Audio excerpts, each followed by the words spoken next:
Hello everyone, Jonathan Casey here with Mercury's Messenger Astrology, here to talk about January 30th, 2020.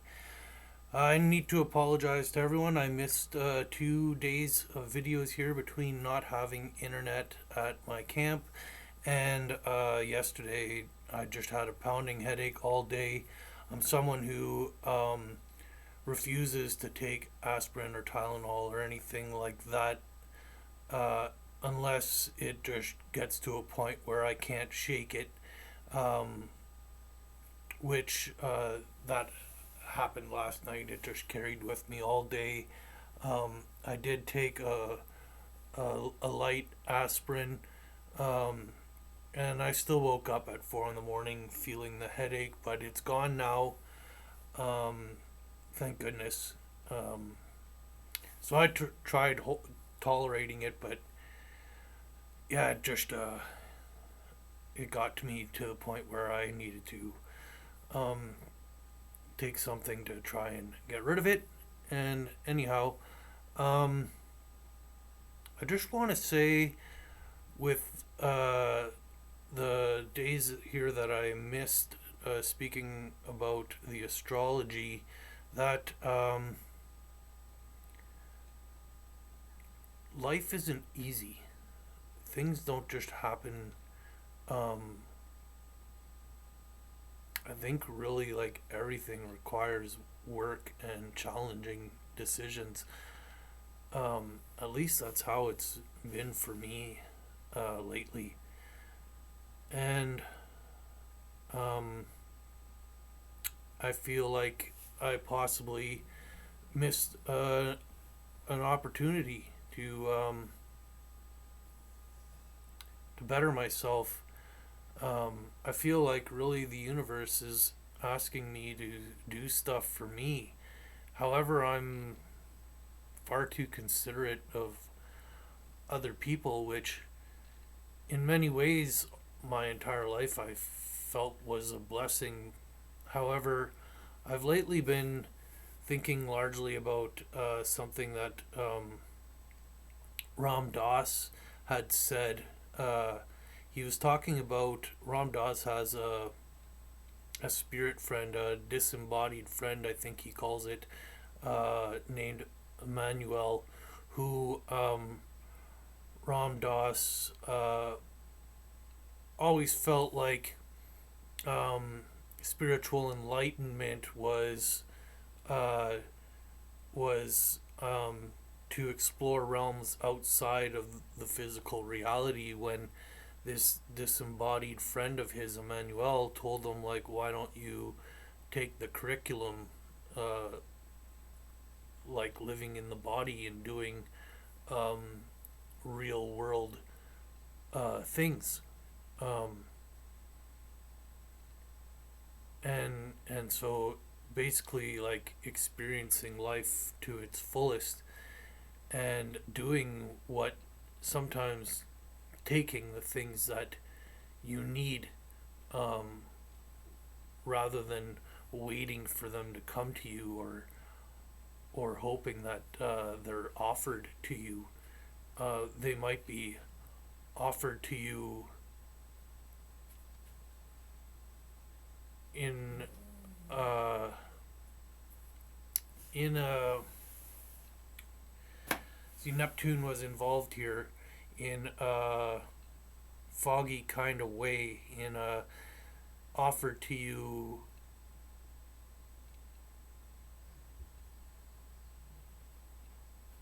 in in an intuitive, in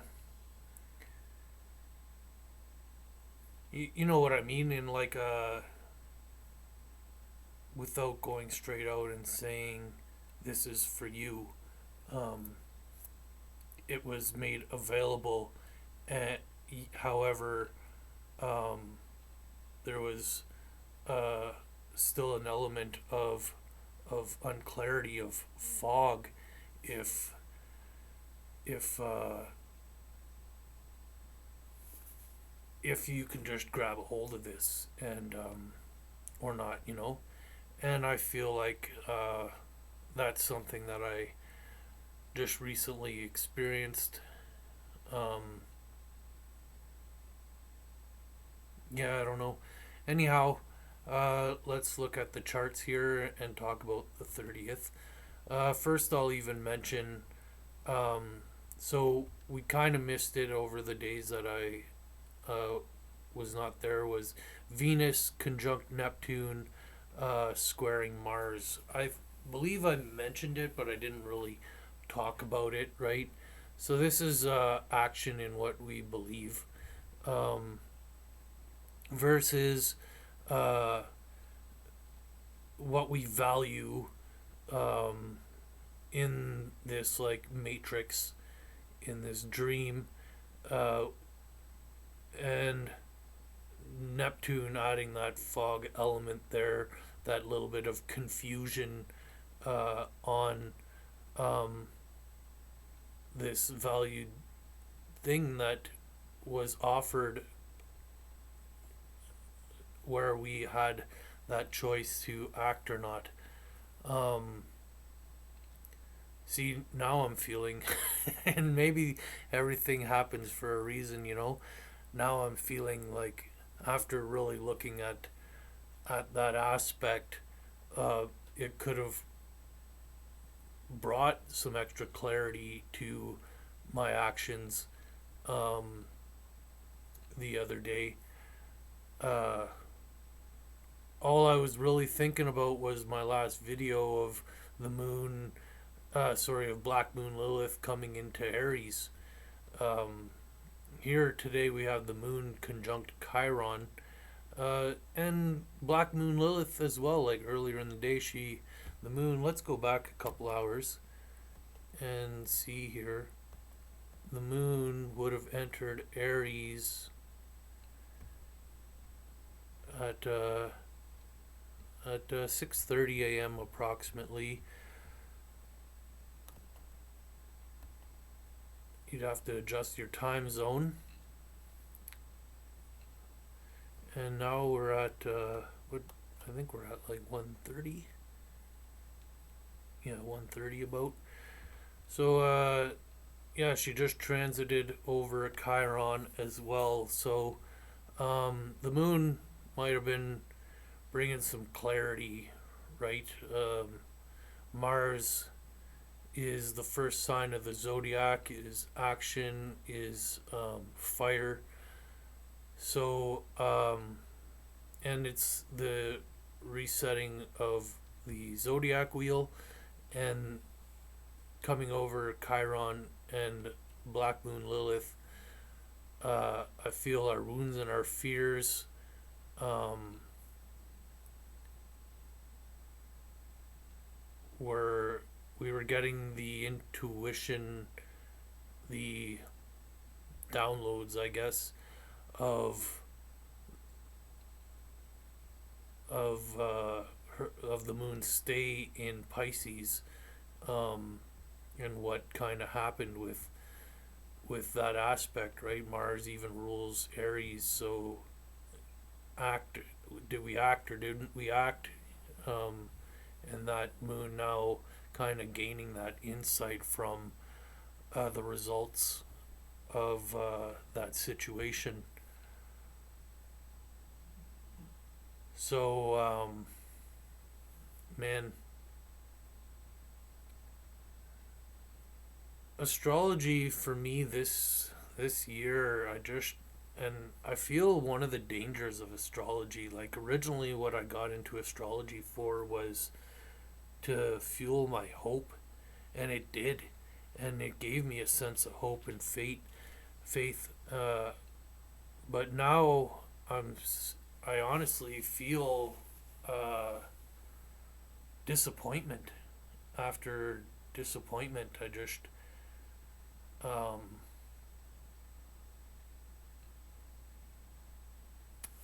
yeah, I don't know. I'm having a hard time actually continuing pursuing it. Um, it's hard because I really don't have many interests, and I know there's something to astrology. I've witnessed I've witnessed it, and so I feel nonetheless connected to it, I just feel like the transits that I've been observing is no longer bringing hope to me, but it's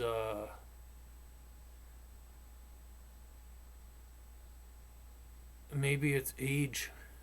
You know, I'm at 42. Um, the planet Uranus is almost opposing where my Uranus is. Mine is at 8 degrees Scorpio, so is almost in that opposition, that, midlife crisis kind of area. Currently, Uranus is conjunct my Chiron, so I feel it's giving me an early warning, possibly, or maybe an early trigger to um, that. And I just feel like these events that I'm witnessing, that I'm not maybe acting. I feel I feel like, honestly, like the universe wants me to start being selfish, and I just have a moral conflict with that concept. I think the universe wants me to make money, wants me to take and move forward, but I also think the universe, in regards to like how I just left that place in Port Carling, it reminds me of how I left working at the dispensary last year, around a little bit later than now. It was like March or April. I think it was March. And just a few other events that I feel had connection to Uranus. Uh, I feel like Uranus is asking me to to sacrifice my to because I'm rebellious, right? I'm like, something doesn't sit right with me. I'm like, nope, I'm not doing that, and I leave or whatever. But I kind of feel like Uranus is asking me to humble myself there, and do maybe what's required of me, rather than uh, stand up for myself, which is kind of conflicting, because I feel like, right, Saturn's asking me to be selfish and do what I need to do, and Uranus is kind of saying the opposite, to to serve a higher purpose, maybe, and bow a knee to the situation, the situations in front of you. Um, so I'm really, I don't know, I'm tied between things. I'm trying to, you know, stay true and pursuing doing these videos, pursuing astrology and tarot, um, being who I think I am, right? Like, I'm a Gemini sun with Jupiter conjunct in the 10th house, so I'm a very reputable, right? 10th house is reputation. So, with Jupiter there, a big Gemini reputation with a Virgo rising. So there's a double Mercury aspect, and my third house is Scorpio, uh, where the moon and Uranus exalted there. Um, so even my moon is in a Mercury um, house placement, and then Mercury himself is in Taurus, the ninth house, which brings higher like a grounded uh, sense of belief or thinking, right? So even though I'm an air sign, my thoughts are still have some uh, grounded aspects to it, and even Mars and Venus are conjunct in my chart, which I also feel is a symbol of the twins. Mars and Venus are the lovers or the siblings, um, and they could be seen as the twins, right? Aries, Taurus, then Gemini.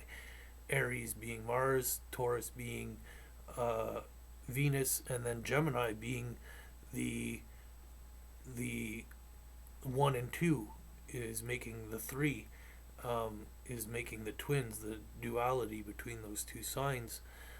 So I totally feel like uh, astrology and tarot that I am supposed to be a kind of messenger.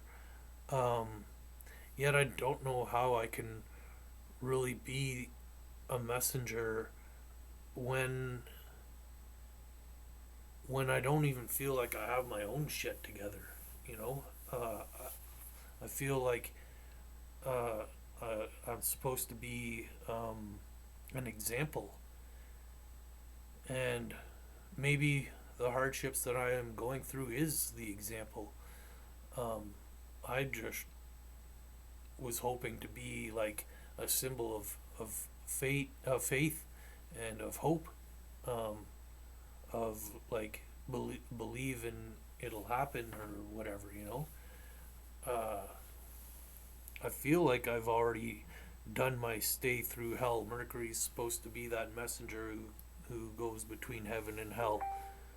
And anyhow, um, yeah. So um, that's kind of what I feel like the energy is of today. You know, uh, going over the energies of the past 2 days actually, and kind of seeing where we stand now, um,